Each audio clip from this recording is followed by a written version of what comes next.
Olivier Abel a vu juste dans son livre intitulé « De l'humiliation » et paru en août 2023 en format poche aux éditions Les Liens qui libèrent.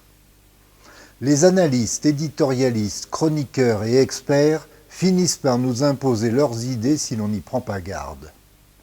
Ils nous entraînent dans une démarche conforme à leur ligne éditoriale s'ils sont dans les médias ou dans la logique de leur discipline s'ils sont des scientifiques.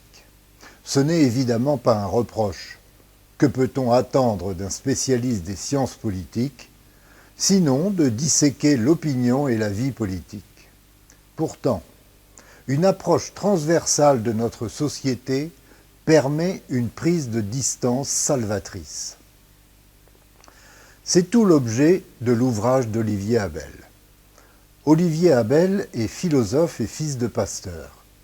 Il a été l'élève d'Emmanuel Lévinas et de Paul Ricoeur, et depuis 2014, il assure des cours à la faculté de théologie protestante de Montpellier.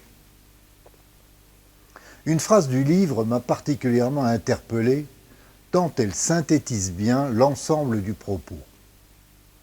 Qui dira l'humiliation de se sentir superflu? À elle seule, elle me paraît parfaitement caractériser la situation actuelle.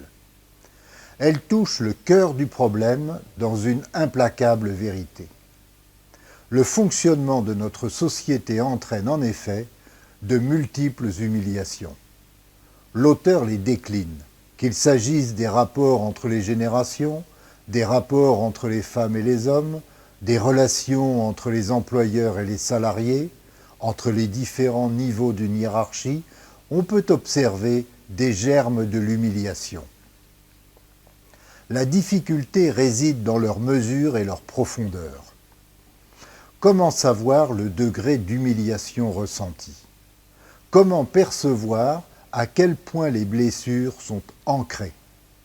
D'autant plus que les institutions qui forment la société sont parfois elles-mêmes humiliantes. Le terme « institution » n'est pas à prendre ici uniquement dans son sens juridique, mais aussi dans son acception sociologique, voire anthropologique. La famille en est une, par exemple. La religion aussi.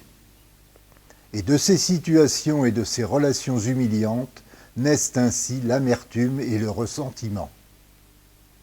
L'analyse d'Olivier Abel ne relève pas seulement uniquement du niveau interpersonnel, loin de là. Les relations entre les peuples ou entre les groupes sociaux sont tout autant concernés. Olivier Abel écrit dense, sans une idée ou une phrase en trop.